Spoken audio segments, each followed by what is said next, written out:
Que Dieu vous bénisse. Nous acclamons pour la chorale également.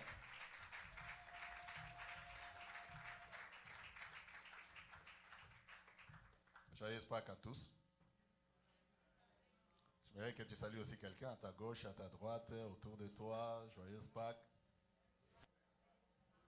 C'est la semaine de la passion. La semaine de la passion. Donc c'est la Pâque. Gloire à Jésus.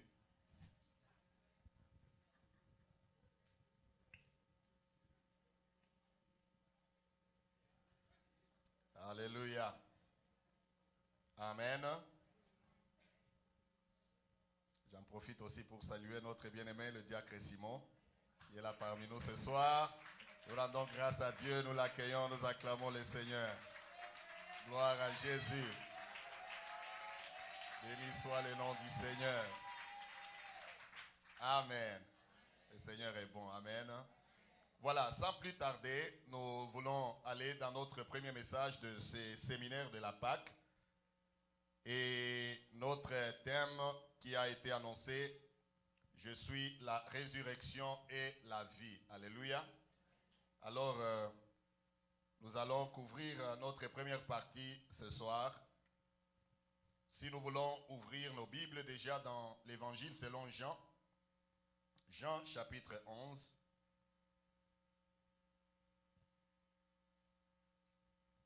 Jean chapitre 11, nous allons lire, juste pour avoir une idée, je sais que Jean chapitre 11, c'est la portion des Écritures ou de la Bible que beaucoup de gens connaissent. Ça va nous permettre juste d'introduction et de lire, de découvrir notre sujet. Jean chapitre 11, nous lisons du verset 17 jusqu'au verset 27. Donc Jean 11, 17 à 27. Vous y êtes?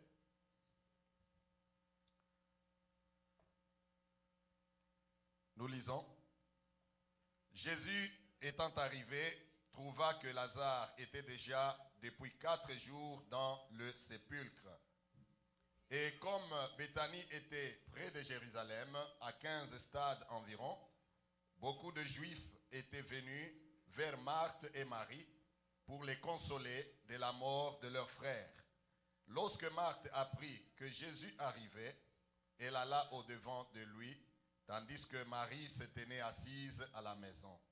Verset 21, Marthe dit à Jésus, « Seigneur, si tu eusses été ici, mon frère ne serait pas mort.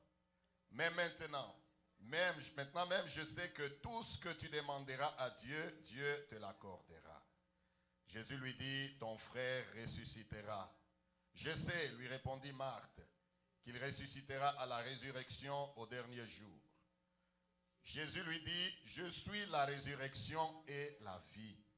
Celui qui croit en moi vivra, quand même il sera mort, il serait mort. Et quiconque vit et croit en moi ne mourra jamais. Crois-tu cela? » Elle lui dit, « Oui, Seigneur, je crois que tu es le Christ, le Fils de Dieu, qui devait venir dans le monde. » Gloire à Jésus. Amen. Donc notre sujet, comme vous le voyez, nous le tirons du verset 25 où il est dit, Jésus lui dit, « Je suis la résurrection et la vie. Celui qui croit en moi vivra quand même il serait mort. » Cette déclaration est la 5e de la série des 7 Je suis. Si vous êtes lecteur ou lectrice de la Bible, toute une série de Je suis dans la Bible, n'est-ce pas? Dans le Nouveau Testament que le Seigneur Jésus a prononcé. Et ça, c'est le 5e Je suis de cette série qui sont sortis de la bouche du Seigneur. Les 7 Je suis, il a dit, par exemple, je suis le pain de vie, je suis la lumière du monde, je suis la porte des brebis, je suis le bon berger, je suis le chemin, la vérité et la vie, et je suis le vrai cep. Sont là les autres, je suis. Quelqu'un dit Amen. C'est pendant les moments de difficultés que le Seigneur a prononcé cela. Pas de ses difficultés à lui, mais des difficultés d'une famille qui lui était chère, d'une famille qui lui était amie, la famille de Marie, Marthe et Lazare, leur frère. Alors, cela, comme je le disais, nous sert tout simplement d'introduction afin de parler de la résurrection en ce temps de la Pâque. Mais ce qui est important ici est que le Seigneur Jésus a fait passer Marthe. Comme vous connaissez l'histoire, leur frère est mort. Eh bien, Jésus a pris 4 jours avant de venir. Eh bien, ils étaient déçus, elles étaient déçues. On a enterré leur frère. 4 jours après, Jésus pointe à l'horizon, Jésus arrive. Elles étaient déçues, mais en fin de compte, quand Jésus parle et que ton frère vivra, nous voyons que Marthe est en train de lui dire que oui, je sais qu'il ressuscitera au dernier jour, lors de la résurrection des morts. C'est là que Jésus lui dit, moi qui te parle, je suis la résurrection et la vie. Donc, ça nous montre que le Seigneur Jésus fait passer Marthe d'une vague croyance de la résurrection future. Il lui fait passer de cette vague croyance à une confiance immédiate. Quelqu'un dit Amen. Il fait passer Marthe de cette croyance vague de la résurrection au dernier jour pour qu'elle croie à maintenant. Quelqu'un dit d'abord maintenant.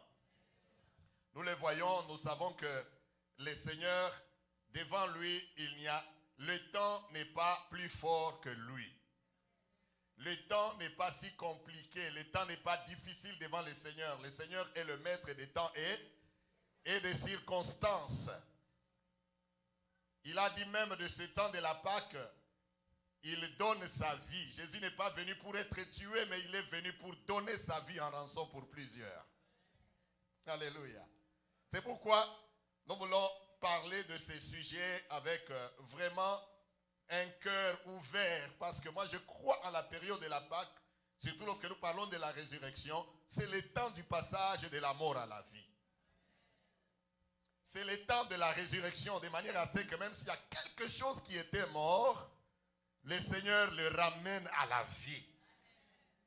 C'est pourquoi il se proclame, il dit, je suis la résurrection et la vie. C'est pourquoi il était à l'aise, il était tranquille. Lorsqu'on lui dit, celui que tu aimes est malade, il est calme, il fait le travail, il prend son temps, même si il est mort, on l'a enterré. Eh bien, lui, il vient, il dit que notre ami Lazare dort et je le ressusciterai. Amen. Parce que devant Jésus, rien n'est impossible. Le Seigneur est en mesure de donner la vie à tout moment et à n'importe qui. Et de n'importe quelle manière. Quelqu'un dit Amen. Je parlerai durant ces 3 jours à 3 niveaux. Je parlerai de notre Seigneur Jésus-Christ à 3 niveaux. Premièrement, aujourd'hui, ce soir, je vais parler de son procès. Quelqu'un dit Amen. Que quelqu'un dise avant le procès de Jésus-Christ. Je vais parler de son procès. Et puis, le jour suivant, le vendredi, je parlerai de sa mort. Et le 3e jour, je parlerai de sa résurrection. Alléluia. Mais déjà d'emblée, retiens ceci. Nous parlons que Jésus est la résurrection et la vie. Il dit, je suis la résurrection et la vie. Nous devons avoir la foi dans l'immédiat de ce que le Seigneur est capable de faire dans nos vies. Y a-t-il quelque chose qui est mort, le Seigneur peut le ramener à la vie. Y a-t-il quelque chose qui n'existe pas, le Seigneur peut le créer. Alléluia. La Bible dit qu'il appelle à l'existence des choses qui n'existent pas comme si elles existaient déjà et il les appelle par leur nom. Gloire à notre Dieu. Mais ce soir, j'aimerais que nous parlions un peu de son procès. Son procès dans le sens que Jésus n'a pas juste vécu et puis directement et il s'est retrouvé à la croix. Non, il y a eu un processus. Amen. Lorsqu'on parle du procès, le procès c'est un terme juridique. Le procès, c'est-à-dire c'est un litige soumis, n'est-ce pas, aux autorités pour que tu sois jugé. Lorsque tu as un problème, tu as un dossier, le procès, ça veut dire, on ne va pas juste venir, on te condamne. Non, on va te mettre devant la barre et il y aura, on te dit même, surtout dans ce pays, on te dit, engage un avocat. Tu engages ton avocat et puis voilà, le juge est assis, on lit les cas, on lit ce que tu as fait. Et puis on dit, par rapport à ta situation, ce que tu as fait, c'est ça, ça, ça. Justifie-toi. Tu te justifies. Si tu convaincs, eh bien, on t'acquitte. Mais si tu n'as pas convaincu, eh bien, on dit non, dans ton cas, ce que tu as fait, voici ce que tu vas subir. C'est ça le procès. Et le Seigneur Jésus est passé par là. Quelqu'un dit Amen. J'aime quand Paul écrit aux Romains, il dit qui accusera les élus de Dieu, c'est Dieu qui justifie.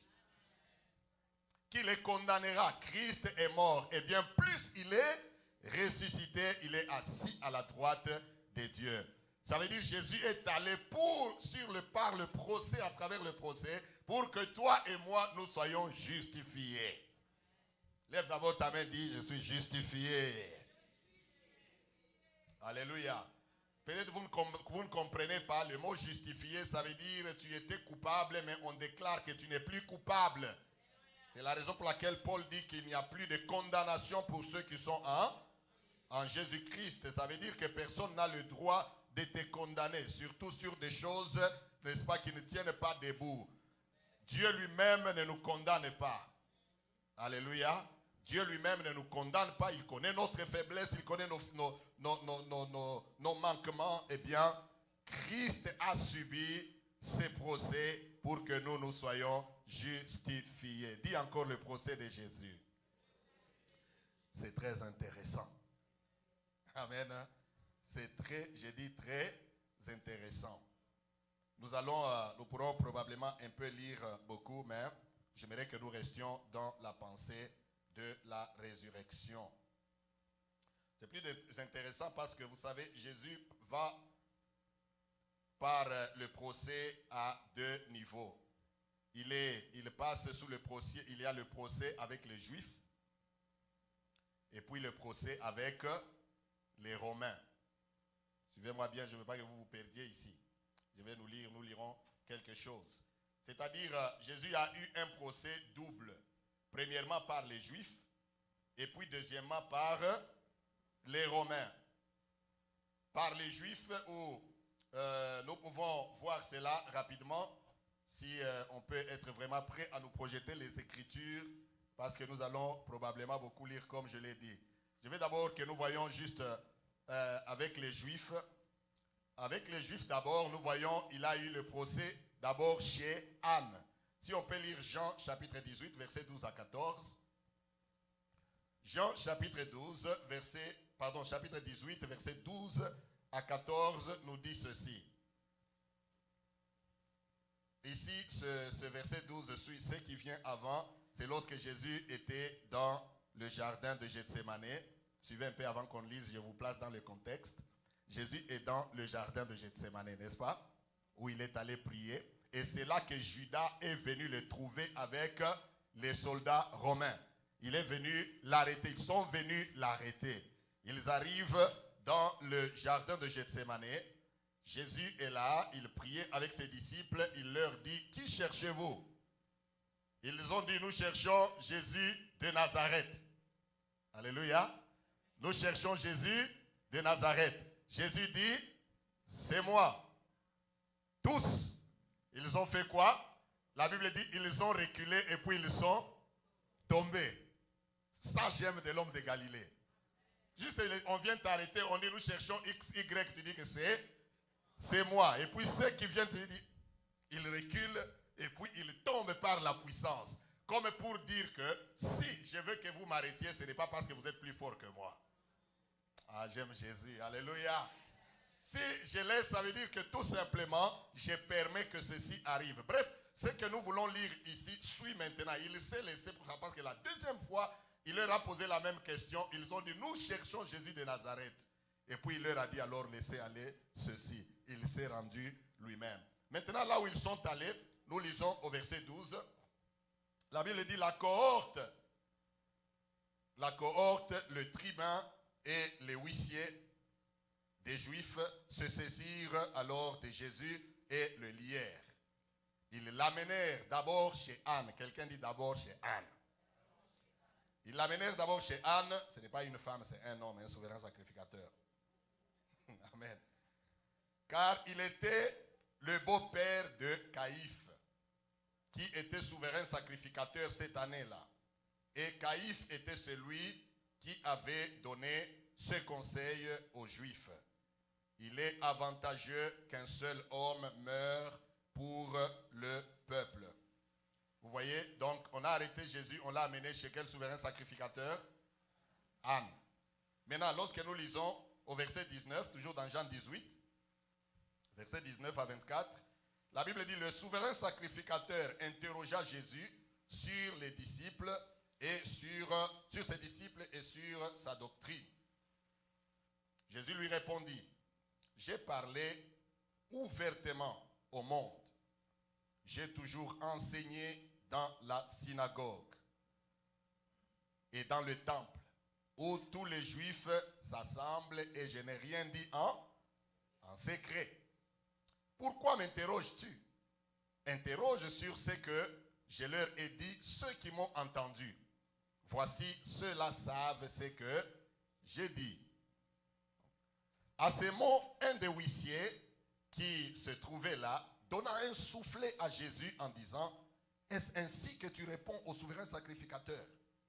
Jésus lui dit, si j'ai mal parlé, fais voir ce que j'ai dit de mal. Et si j'ai bien parlé, pourquoi me frappes-tu? Amen. Vous voyez, nous continuons un peu. On est à quel verset? On est au verset 24. Ok, on peut s'arrêter là. Non, verset 24, on dit, Anne l'envoya lié à... Nous avons vu qu'on l'a amené chez Anne. Maintenant, Anne lui a posé quelques questions. Maintenant, lui aussi, il fait quoi? Il l'envoie chez Caïphe. Anne l'envoie chez Caïphe. Maintenant, la raison pour laquelle ils l'ont envoyé chez Caïphe, il l'a renvoyé, il est parti de chez Anne vers chez Caïphe parce que Anne probablement était, selon l'histoire, Anne était le souverain sacrificateur déjà vieilli. Déjà, il était le plus crédible. Mais Caïphe était son beau-fils. Et c'est lui qui était souverain sacrificateur en fonction. Quelqu'un dit Amen. C'est pourquoi quand Anne l'a jugé, il les ramène chez Caïphe. Mais Caïphe lui trouve maintenant la difficulté, n'est-ce pas, de condamner Jésus. Parce qu'il ne peut pas le condamner parce qu'il n'est pas permis aux Juifs, n'est-ce pas, de condamner quelqu'un à mort. Ils sont sous l'emprise du royaume des Romains. Ils sont sous l'empire romain. Ils sont sous l'empereur romain. Les Juifs ne peuvent pas aller avec leur procès jusqu'au bout. S'ils arrivent à un niveau quelconque, ils trouvent que celui qui est condamné doit mourir, mais l'exécution doit être faite par les Romains. C'est pourquoi, vous voyez, il est parti de chez Anne chez Caïphe. Maintenant, voyons, qu'est-ce que Caïphe, lui, il a fait? Donc, ça, c'est le procès du côté des Juifs, mais Caïphe l'a ramené chez les Romains. Parlons un peu rapidement de cela. Donc, nous pouvons lire rapidement, je vais juste nous lire et puis nous parlerons. Jean, chapitre 18, toujours là où nous sommes, versets 28 à 40, rapidement. Nous lisons rapidement Jean 18, 28 à 40. Ils conduisirent Jésus chez Caïphe. Au prétoire, c'était le matin. Ils n'entrèrent point eux-mêmes dans le prétoire, afin de ne pas s'essuyer et de pouvoir manger la Pâque. Pilate sortit donc pour aller à eux, et il dit, quelle accusation portez-vous contre cet homme? Ils lui répondirent, si ce n'était pas un malfaiteur, nous ne te l'aurions pas livré. S'il n'était pas un malfaiteur, mais il ne pouvait pas prouver quel mal il avait fait. Sur quoi Pilate leur dit, prenez-le vous-même et jugez-le selon votre loi. Les Juifs lui dirent, il ne nous est pas permis de mettre quelqu'un à mort. D'autres versions disent de mettre quelqu'un à mort. C'était enfin que, donc ce qui vient là, c'est ça la raison pour laquelle ils l'ont envoyé chez Pilate. Vous avez vu ça? Pilate leur dit, non, mais mettez-le vous-même, jugez-le vous-même. Il dit, non, mais il ne nous est pas permis de mettre quelqu'un à... Ça veut dire que pour le juif, Jésus était déjà condamné à mort. C'est la raison pour laquelle, comme il ne pouvait pas l'exécuter, ils l'ont amené maintenant chez Pilate. C'était enfin que s'accomplit la parole que Jésus avait dite lorsqu'il indiqua de quelle mort il devait mourir. 33. Pilate rentra dans le prétoire, appela Jésus et lui dit, es-tu le roi des Juifs? C'est déjà un autre procès maintenant, n'est-ce pas? Il vient de finir le procès du côté juif. comme on l'a amené chez Pilate maintenant, c'est Pilate qui est en train de les juger.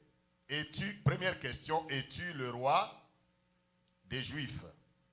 Jésus répondit, j'aime ceci. Il dit, est-ce de toi-même que tu dis cela, ou d'autres te l'ont dit de moi? Nous allons rentrer à cela parce que je vais me focaliser sur le procès de Pilate, car c'est ça le procès majeur. Amen. Pilate répondit, moi, suis-je juif? Ta nation et les principaux sacrificateurs t'ont livré à moi. Qu'as-tu fait? Amen. Regardez la réponse du Seigneur. À la question, qu'as-tu fait? Il dit, mon royaume n'est pas de ce monde. Répondit Jésus. Si mon royaume était de ce monde, mes serviteurs auraient combattu pour moi afin que je ne fusse pas livré aux Juifs. Mais maintenant, mon royaume n'est pas d'ici-bas. Amen. Pilate lui dit, tu es donc roi? Jésus répondit, tu le dis, je suis roi. Amen. Je suis né et je suis venu dans le monde pour rendre témoignage à la vérité. Quiconque est de la vérité écoute ma voix. 38. Pilate lui dit, qu'est-ce que la vérité? Amen. Disons d'abord nous tous, qu'est-ce que la vérité? Après avoir dit cela, oh là là, Pilate devrait faire quoi? Attendre. Il pose une question majeure ici. Il pose une question intéressante et importante. Il dit, qu'est-ce que la vérité? Mais il n'a pas attendu la réponse. Oh, alléluia. Il n'a pas attendu la réponse. La Bible nous dit seulement, il posa, qu'est-ce que la vérité? Après avoir dit cela, il sortit de nouveau pour aller vers les Juifs et il leur dit, je ne trouve aucun crime en lui. Mais comme c'est parmi vous une coutume que je vous relâche quelqu'un à la fête de Pâques, voulez-vous que je vous relâche le roi des Juifs? Alors, de nouveau, tous s'écrièrent, non, pas lui, mais Barabbas. Pas lui, mais Barabbas. Or, Barabbas était un brigand. Alléluia. Quelqu'un dit le procès de Jésus. Je vais juste analyser rapidement dans le temps que nous avons ce procès par ces jeux de questions entre Pilate et les réponses du Seigneur Jésus-Christ. Quelqu'un dit Amen. C'est ça. Je vais juste analyser ce procès parce que c'est très important, comme je le disais. Si Jésus s'est assis devant la barre, c'est pour que toi et moi nous soyons justifiés. Et devant Dieu et devant les hommes. Pilate, c'est ça le plus grand procès de Jésus, c'est devant Pilate. En effet, lorsque vous regardez même Pilate aussi, il l'a renvoyé d'abord parce que Pilate, quand maintenant il lui pose la question, si vous lisez Luc, Pilate aussi avait envoyé Jésus. On l'a envoyé chez lui, les Juifs ont envoyé Jésus chez Pilate.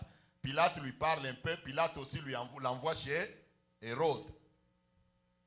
Amen. Ça, nous n'allons pas lire. Pilate l'avait renvoyé aussi chez Hérode quand il a appris que cet homme était galiléen. Il a dit, ah, comme Hérode est le gouverneur de la Galilée et qu'il est à Jérusalem maintenant, donc je le lui envoie pour qu'il aille le juger. Mais quand il arrive, quand Hérode le reçoit, la Bible nous dit, il espérait voir de lui faire quelques miracles. Mais il posa une question à Jésus. Jésus ne l'a pas répondu. Jésus ne lui a donné aucune réponse. Alors Hérode a trouvé que ça ne valait pas la peine. Il l'ira ramener chez qui? Chez Pilate. Pour dire que non, juge-le toi-même. C'est pourquoi j'ai dit le procès de Pilate est le procès les plus majeurs. Allons-y un peu avec les questions posées par Pilate. La première question, il dit, es-tu le roi des Juifs? Donc nous irons question-réponse. Alléluia. Es-tu le roi des Juifs? Réponse est au verset 34. Jésus lui retourne la question. Il dit, est-ce de toi-même ou d'autres te l'ont dit de moi? Est-ce de toi-même que tu poses cette question ou bien d'autres t'ont dit de moi? Ça veut dire pour nous, ça nous enseigne cette question dans ces procès, que les choses de Dieu doivent être et rester personnelles. J'aimerais que quelqu'un me donne un bon amen.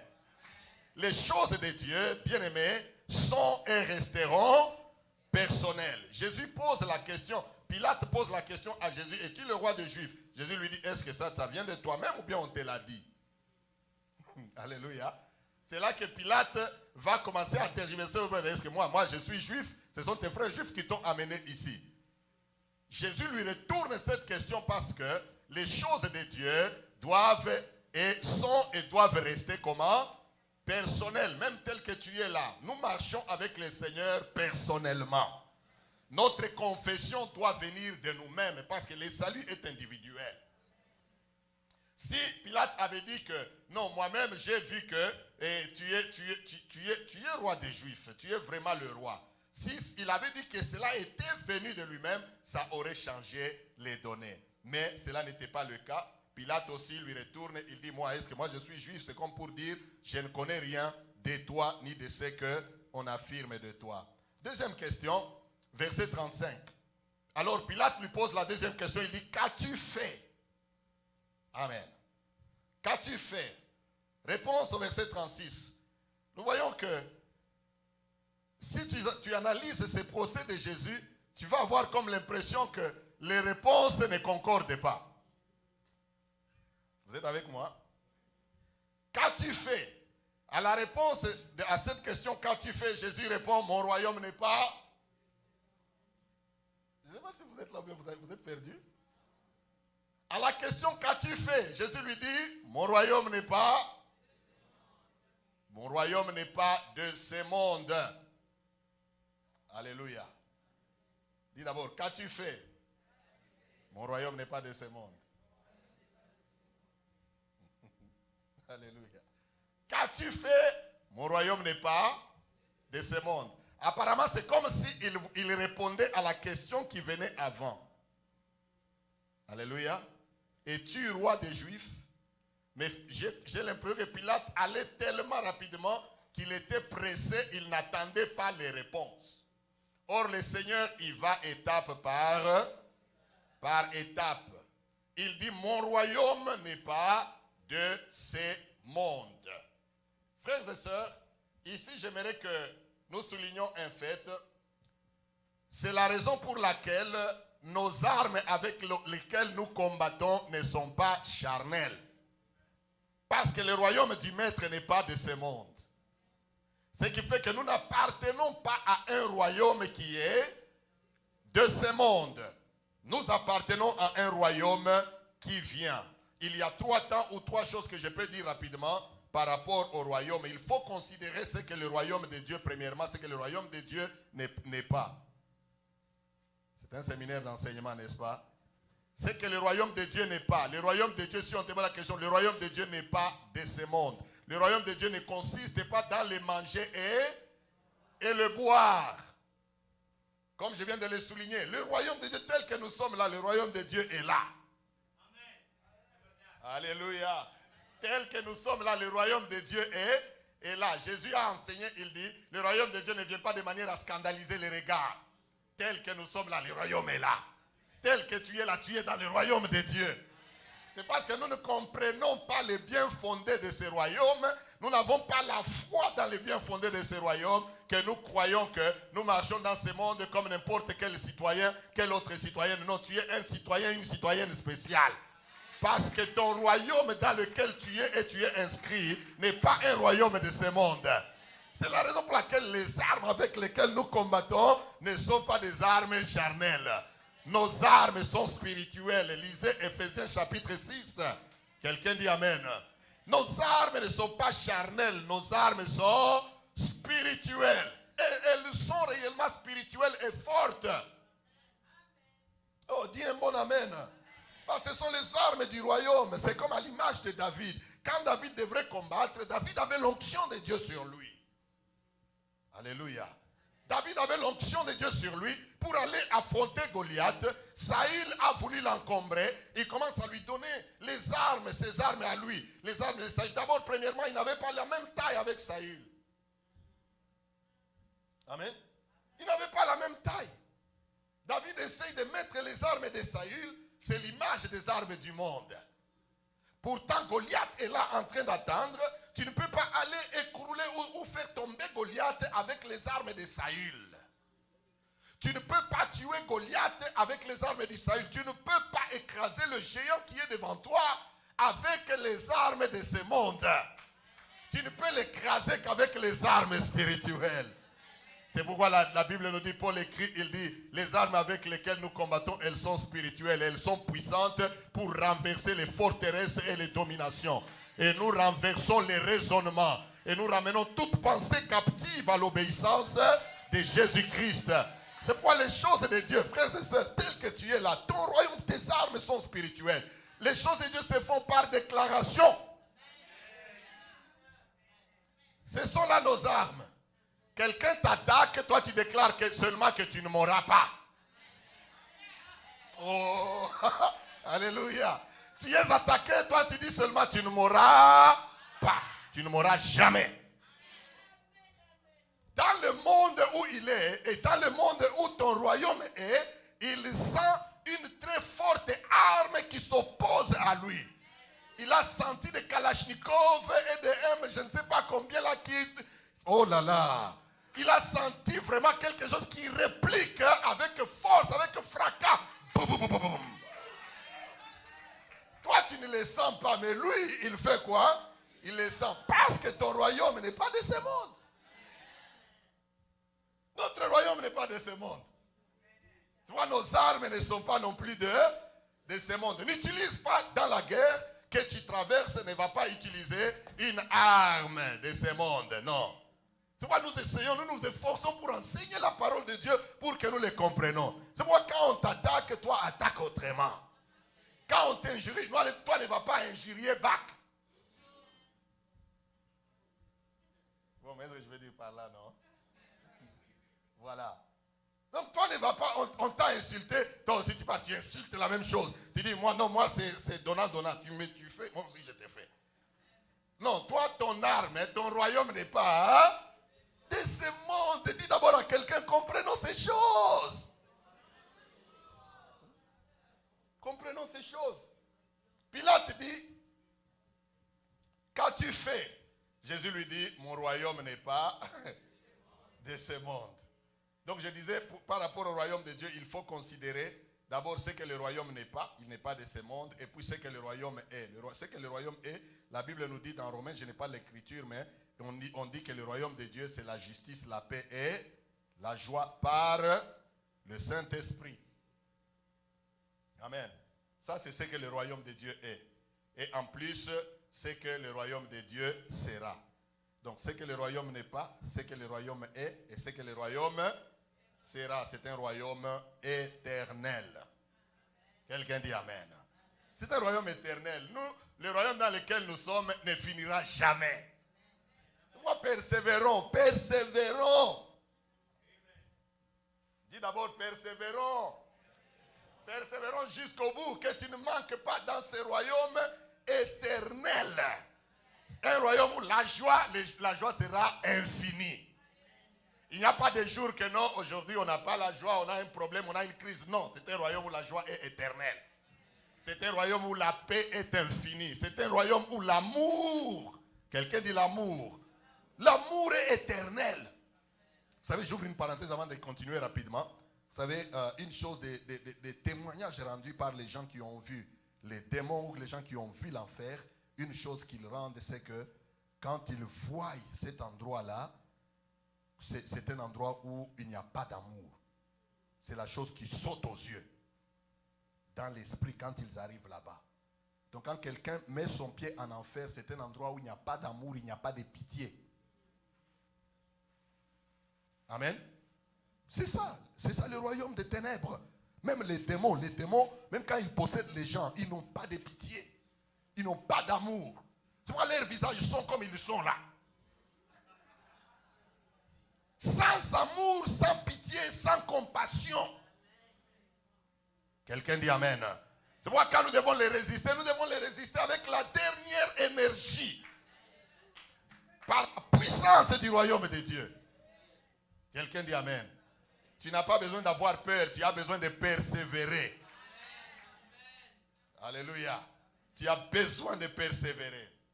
Évoluons un peu. Troisième question. Pilate dit à Jésus alors, il conclut, il dit, tu es donc roi. Amen.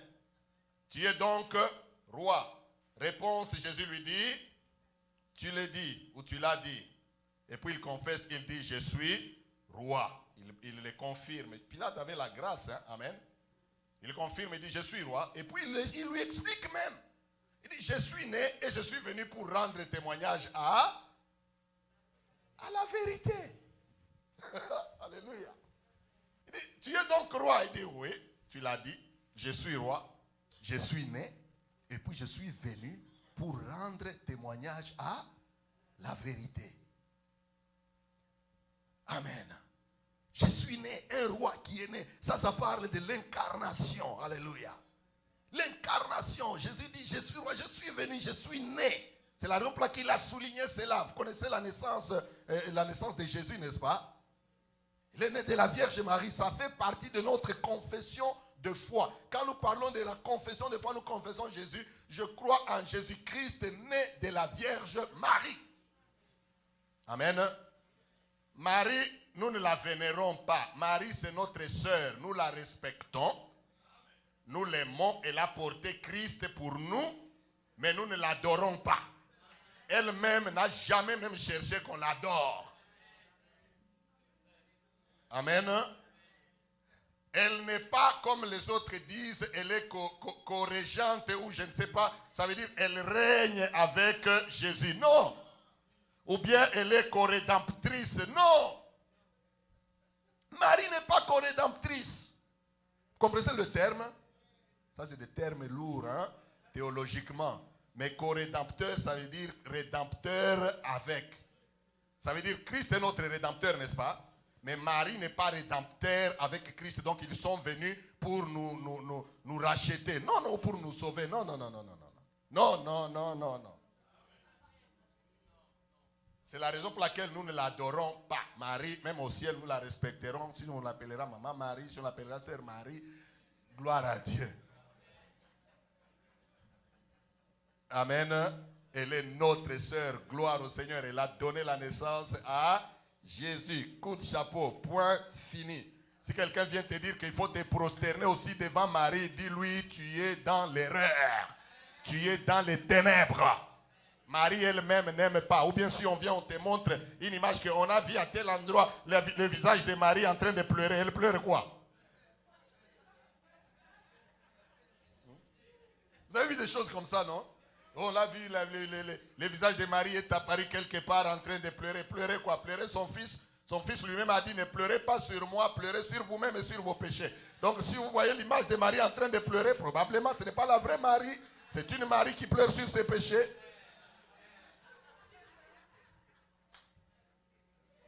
Amen. Donc ce n'est pas vraiment la Marie. Bref, nous fermons cette parenthèse. Il dit, tu es donc, il dit, je suis né. Il est né, ça veut dire c'est l'incarnation. Quelqu'un dit l'incarnation. Dieu a porté le corps humain. Alléluia. Alléluia. Dieu vient dans le corps humain pour sauver l'homme. Ce n'est pas impossible. Amen. Ce n'est pas impossible. Parce que Dieu est esprit, n'est-ce pas? Vous savez, dans le monde spirituel, un esprit peut prendre n'importe quelle forme. Entre parenthèses. Un esprit peut prendre n'importe quelle forme, quel corps. Je suivais quelqu'un qui expliquait très bien quelque chose ici, j'ouvre une parenthèse. L'esprit, c'est la raison pour laquelle même les démons, même les gens qui vous attaquent, les sorciers, ils sortent, parce que je vous disais ici que l'homme a trois parties, n'est-ce pas? Corps, âme et esprit. Il y a le corps et l'âme et l'esprit. Quand Dieu a soufflé en l'homme, c'est l'esprit. Cette partie-là, c'est la partie capable, lorsque toi tu dors, c'est l'esprit qui peut en train d'être rêvé, de circuler. Ceux qui font la magie, ceux qui font la sorcellerie, c'est par l'esprit qu'ils circulent. Et quand ils sortent de l'esprit, ils viennent, il peut aller partout où il veut. Quand il arrive chez toi, il porte un corps quelconque. Et puis toi, tu te dis que non, on m'a attaqué par, je ne sais pas moi si c'est un chien ou bien un serpent. il y a un esprit qui est derrière ça. Amen. Parce que l'esprit est capable de porter n'importe quel corps. L'esprit démoniaque porte les corps qui font peur. L'esprit de Dieu, les anges peuvent porter aussi les corps. Vous voyez, Abraham, il y a les corps, il y a des esprits qui ont porté les corps humains. Ils sont venus chez lui marchant. Et Abraham les a vus. Il les a salués, il les a nourris et il a compris que ça c'est l'Éternel. Ce sont les anges de l'Éternel. Et puis quand ils ont commencé à se diriger vers Sodome, Abraham a commencé à intercéder. Il a compris. Donc ce sont des esprits de Dieu, des anges qui ont porté les corps humains. Pourquoi nous avons besoin d'être spirituels? Comme ça tu n'opères pas que dans la chair. Aïe, aïe, aïe, aïe, aïe, aïe. Dis d'abord amen bien. Comme ça, tu n'opères pas que dans la chair. Nous sommes dans la chair, mais nous n'opérons pas que dans la chair. Tu m'attaques en esprit, je riposte en esprit. Dans la prière. Amen. Par les armes de l'esprit.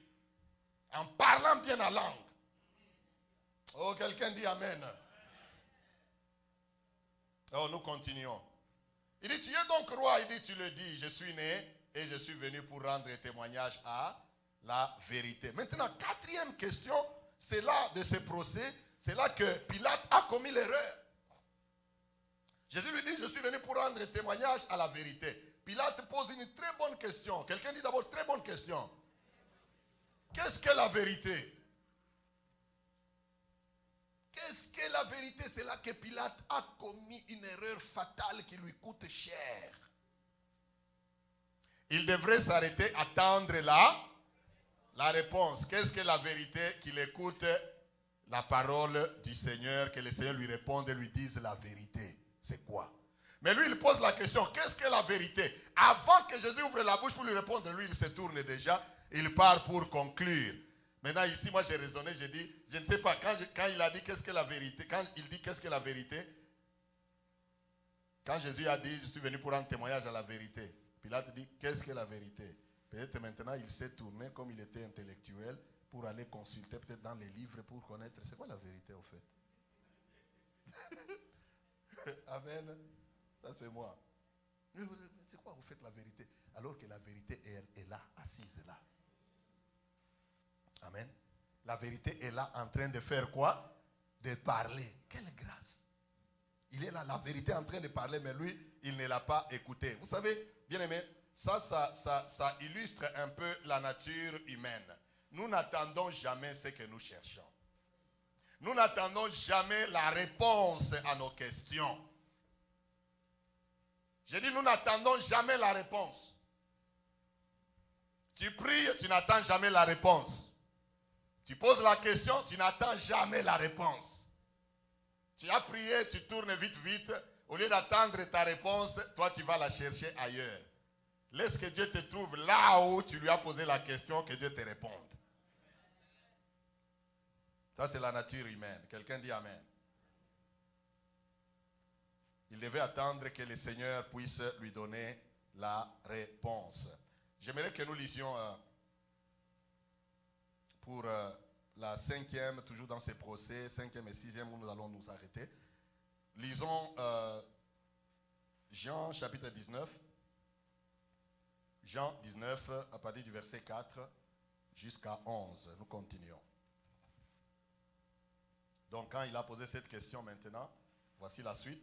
Pilate sortit de nouveau et dit aux Juifs, voici, je vous l'amène dehors.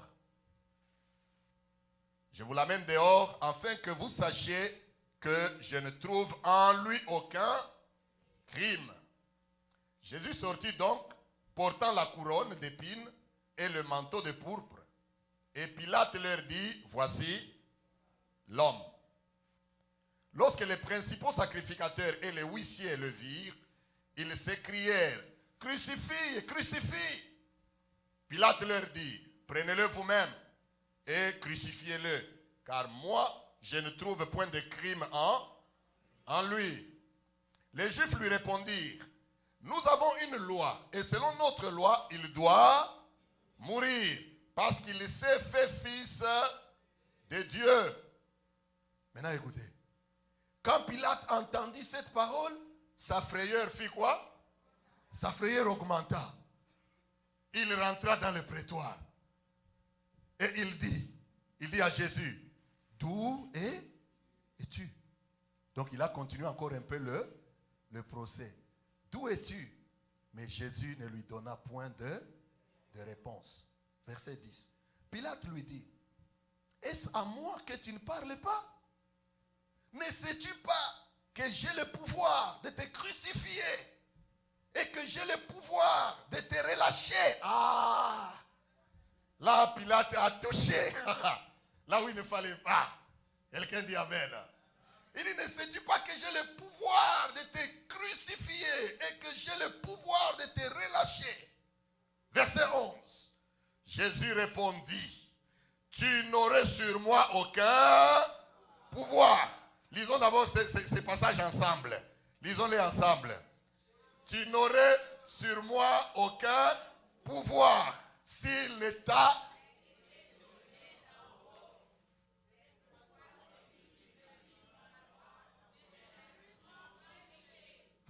Alléluia. Il dit, tu n'aurais sur moi aucun pouvoir si cela ne t'avait été donné d'où? D'en haut. J'aime ces deux dernières questions et ces deux dernières préoccupations. D'abord, la sixième, c'est que Pilate pose la question. Quand il a entendu toutes ces choses, le juif en train de dire, mais il a dit qu'il est le fils de Dieu. Cela l'a troublé. Il est rentré pour poser encore des questions à Jésus et il lui a dit, d'où es-tu? Il pensait que Jésus allait lui dire que non, je suis du ciel. Non, Jésus c'est tu. Parce qu'il faut les découvrir toi-même. Il faut savoir que non, un homme pareil, il n'est pas un homme ordinaire. Il est un homme extraordinaire. D'où es-tu? Il s'était. Découvre-le toi-même. Quelqu'un dit Amen. Maintenant, Pilate troublé, c'est là la dernière question de ce procès. Pilate troublé, il dit, ne sais-tu pas, c'est à moi que tu ne parles pas? Tu ne sais pas que j'ai le pouvoir de te crucifier et que j'ai le pouvoir de te relâcher? Jésus dit, niet. Amen. Pas question. Tu n'aurais aucun pouvoir sur moi si cela ne t'a pas été donné d'où? Du ciel, d'en haut. C'est là que nous, enfants de Dieu, nous devons être semblables à notre maître. Quelqu'un dit Amen. Nous devons savoir le déclarer, même dans nos prières, même dans les combats que nous venons, dans les combats que nous rencontrons dans notre vie, que personne ne doit avoir le pouvoir sur moi si cela ne lui a pas été donné d'en haut. Oh, quelqu'un dit Amen. Sache-le dans ta vie, sache-le dans ta foi, sache-le dans tes combats. Même si on t'attaque de nuit, on t'attaque de jour, on t'attaque même visiblement, sache qu'il n'y a personne qui a le pouvoir sur toi si cela ne lui a pas donné d'en haut. Pour que tu domines, quelqu'un domine sur toi, il doit le recevoir d'en haut. Oh, quelqu'un dit Amen. Pour qu'un sorcier domine sur toi, il doit le recevoir d'en haut. Or là en haut, Dieu est, c'est pourquoi Paul dit, si Dieu est pour nous, qui sera contre nous? Alléluia. Quand tu ne sais pas ça, tu vas te laisser faire. Tu vas te laisser entraîner. On t'attaque, au lieu d'aller droit, que je vous déclare que vous n'aurez aucun pouvoir sur moi. C'est pourquoi Jésus dit, tout pouvoir m'a été donné. Et il l'a donné aussi. Il dit, vous allez marcher sur les serpents et sur les scorpions et sur toute la puissance des ténèbres et aucun ne vous nuira. Et c'est seulement écrit pour être écrit pour décorer la Bible. Désormais là, avec la puissance de la résurrection, s'il y a des attaques, déclare à ces gens-là, à ces esprits-là, que vous n'avez aucun pouvoir sur moi. Quand on en arrive au pouvoir, on a touché l'œil de Jésus-Christ. Nous aussi, quand on en arrive au pouvoir, on doit t'attaquer toi, on doit te toucher toi. Tu dois réagir. Quelqu'un dit Amen. Tu dois réagir. Tu es attaqué la nuit. Il y a je sais pas, des esprits. Ne dis pas seulement que moi là, je crois que j'ai des esprits de mari de nuit. Moi là, j'ai des esprits vraiment de femmes de nuit. Moi là, il n'y a personne qui aurait sur toi un pouvoir si cela ne lui a pas été donné du ciel. C'est quoi ça? Lève-toi, refuse cela. Déclare-le-leur que vous n'avez aucun pouvoir sur moi. Tu le lui dis, toi qui viens là, qui veux coucher avec moi, tu n'y parviendras pas. Parce que tu n'as aucun pouvoir sur moi. Déclare-le, dis-le lui que je te démasque d'abord, je te connais. Et vous savez, des fois dans les choses de Dieu, il faut avoir ce qu'on dit l'audace, la témérité. Aïe, aïe, aïe. Il faut avoir cette témérité. C'est ça qui a fait que David a vaincu Goliath. Parce que David était téméraire. Vous connaissez la témérité? Même si je ne sais pas ce qui va arriver, mais je suis en train de déclarer. Je suis en train de parler. Ce que David fait, il vient, il dit à Goliath, tout le monde est en train de le regarder. L'armée, les généraux, le roi, les colonels, les capitaines en train de regarder ça. Il est en train de poser la question, de qui ce jeune homme est fils? Amen. Tout ce temps, il n'avait pas demandé à savoir le père de David. Hein?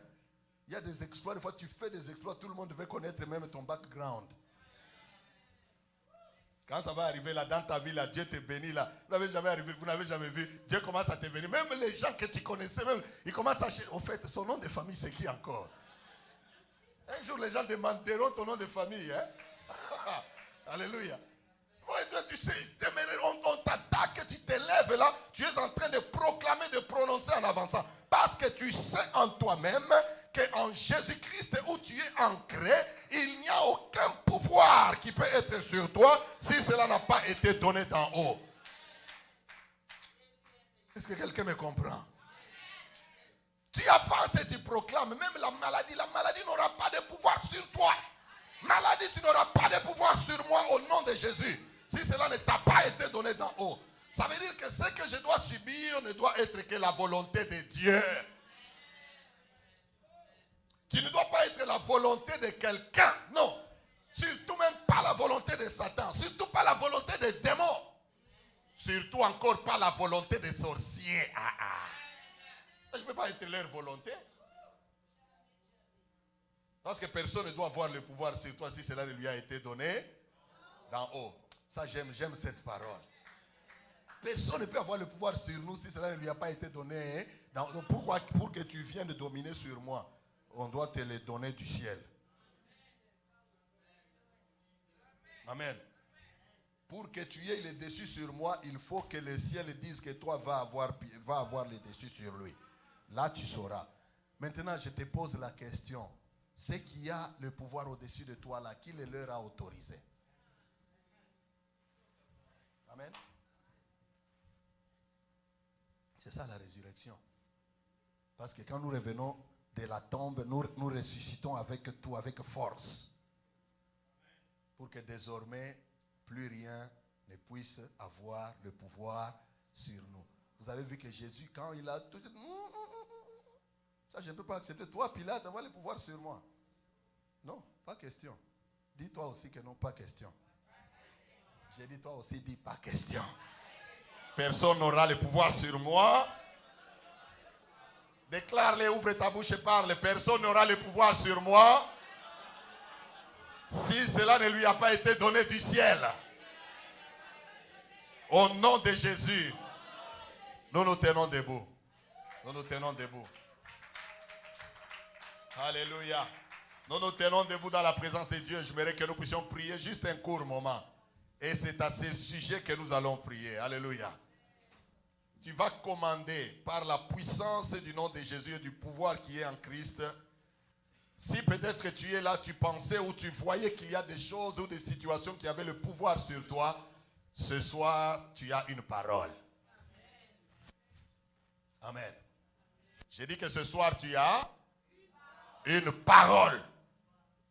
Que personne n'aurait le pouvoir sur moi si cela ne lui a été donné d'en haut ou du ciel.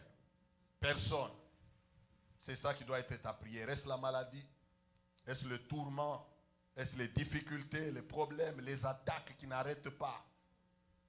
Personne n'aurait le pouvoir sur toi si cela ne lui a été donné d'en haut. Est-ce que nous pouvons prier? Est-ce que nous pouvons prier? Alléluia. Élevons nos voix, prions le Seigneur. J'aimerais